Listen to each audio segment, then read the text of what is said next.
Ada sebuah kisah nyata di daerah Jakarta. Ada seorang ibu.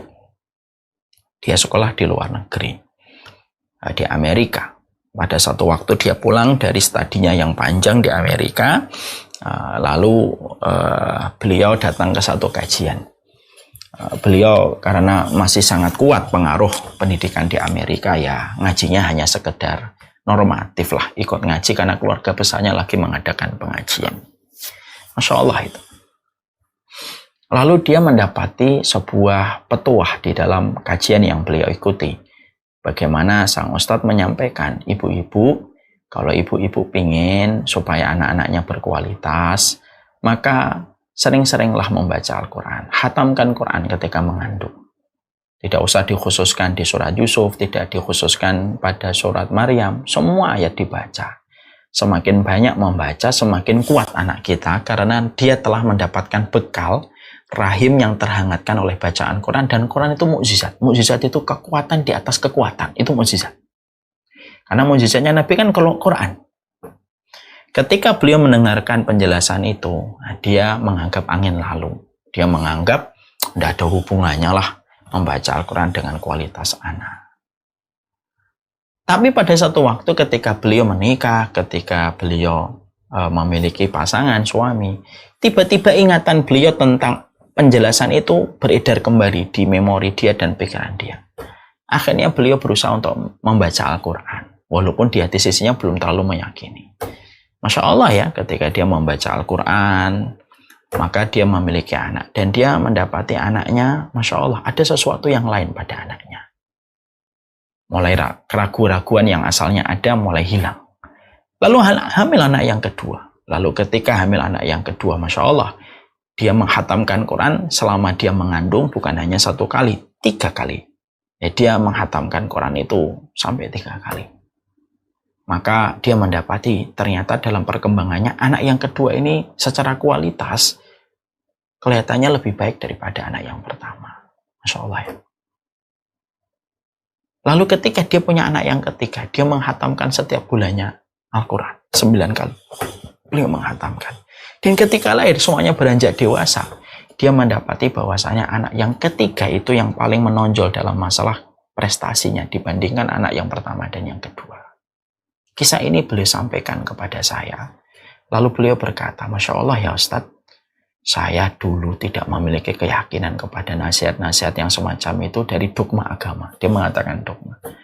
Tapi setelah saya akhirnya belajar mengenal eksistensi diri saya, ternyata saya mendapati sendiri bagaimana Quran itu membedakan anak-anak saya. Masya Allah ya.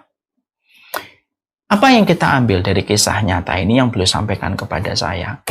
Yang kita ambil sebuah kebaikan untuk kita adalah, Masya Allah ya, ternyata dengan ilmu itu bisa menghindarkan kita dari berbagai macam benturan. Setidaknya ketika kita tahu bagaimana sikap kita ketika kita menjadi orang, ketika kita hamil, bagaimana menghangatkan rahim kita dengan Al-Quran.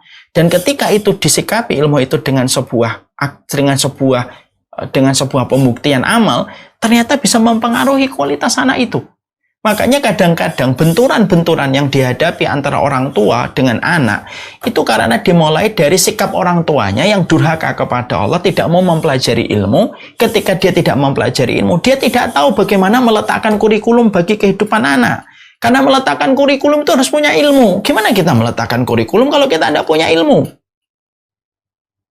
Seorang bapak itu memang betul ibunya madrasah, tapi bapaknya itu kepala sekolahan. Makanya saya pernah mendapati ada seorang laki-laki nyalahin istrinya ketika anaknya bermasalah. Saya lalu ngomong agak keras. Loh, antum menyalahin anak, antum tidak belajar. Yang namanya bermasalah dalam keluarga itu selalu diletakkan yang pertama kali kepada seorang bapak, kepada laki-laki. Memang istri kita ini madrasah, tapi kepala sekolahnya kan kita sebagai laki-laki. Bagaimana kita akan menjadi madrasah yang baik dan bagaimana kita akan menjadi kepala sekolah yang baik kalau kita tidak memiliki referensi untuk membentuk bagaimana kurikulum yang terbaik. Benturan demi benturan akan dihadapi orang tua kepada anak benturan ini disebabkan ketika kita tidak mendapatkan insight pencerahan dari setiap referensi yang harusnya kita dapatkan dari kitabullah dan sunnah kalau kita mau belajar. Makanya kalau ada orang tua bukan tipe pembelajar, selesai ini. tinggal menunggu setiap benturan demi benturan yang akan kita jumpai pada kehidupan kita sama anak. Banyak orang tua yang cerita kepada kami, dan saya mengambil sebuah peringatan untuk saya. Banyak orang tua antara punya anak ketika belum ngaji sama punya anak ketika sudah ngaji, itu ternyata mendapati benturan. Dan banyak orang tua yang sadar, saya nikmati Ustaz benturan saya dengan anak pertama, karena memang ketika saya punya anak yang pertama saya tidak pernah ngaji. Saya anggap benturan ini merupakan hukuman untuk saya, Ustaz. Karena memang saya tidak ngaji ketika saya punya anak yang pertama ini. Saya didik dia dengan apa yang dia mau, saya didik dia dengan hawa nafsu saya, pokoknya begini boleh, begini boleh, begini boleh. Dan saya tidak ngerti bagaimana meletakkan kurikulum, karena saya tidak pernah mendapatkan referensi. Itu sering saya jumpai, kisah semacam ini, yang kisah bapak-bapak yang cerita menikmati benturan dia, menikmati dalam artian itu sebagai hukuman yang dia dapatkan, dan dia sadar itu hukuman untuk dia. Itu sangat banyak saya jumpai. Dan itu disebabkan karena memang pada saat itu mereka tidak punya ilmu. Kan saya sering berkata, kalau Tan Malaka itu sering mengatakan terbentur. Itu Tan Malaka.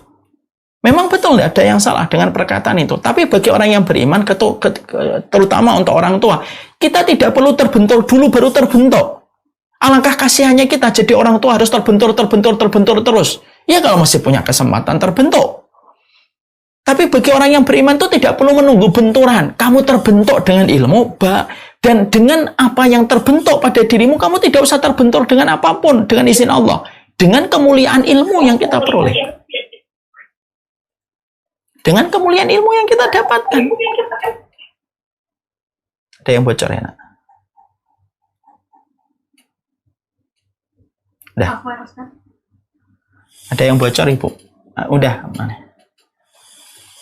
Makanya inilah yang menjadikan kita akhirnya paham. Karena kehidupan kita akan mempertemukan kita dengan benturan. Kita tidak bisa mengatur, kita tidak bisa menjamin kita tidak mendapatkan benturan dengan anak. Tapi yang kita bisa lakukan adalah meminimalisir benturan dengan pembentukan ilmu ketika menjadi orang tua. Karena pada dasarnya apa yang kita lalui ketika kita menjadi orang tua sangat berpengaruh kepada kehidupan anak dengan ilmu yang kita dapatkan. Ilmu itu cahaya. Berarti kalau ada satu keluarga tidak mendapatkan dan tidak memasukkan ilmu pada keluarga itu, cahayanya dari mana? Lampu itu disifati oleh Allah bukan dengan kata nur dalam bahasa Arab, disebut dengan misbahun. Karena misbah itu hanya memberikan penerangan doang. Bedakan antara penerangan dengan cahaya. Beda. Makanya dalam bahasa Arab itu tidak pernah menyebut lampu itu nur. Mungkin rumah kita terang dengan misbah, lampu. Tapi mungkin rumah kita gelap karena tidak ada cahaya ilmunya. Kita sering tertipu dengan penerangan rumah kita yang kelihatan terang karena banyak kaca-kaca yang kita bangun. Temanya mungkin modern minimalis atau industrial gitu. Rumah kita cahayanya cukup. Tapi penerangannya cukup, tapi cahayanya kurang. Makanya Islam itu menempatkan kata nur pada ilmu. Dan ini menjadi perhatian kita. Benturan demi benturan yang kita peroleh pada anak itu terkadang karena kurangnya ilmu kita. Sampai akhirnya kita harus belajar dari benturan, baru belajar tentang apa itu kesalahan kita. Dan selalu disebabkan karena kekurangan ilmuwan yang kita miliki.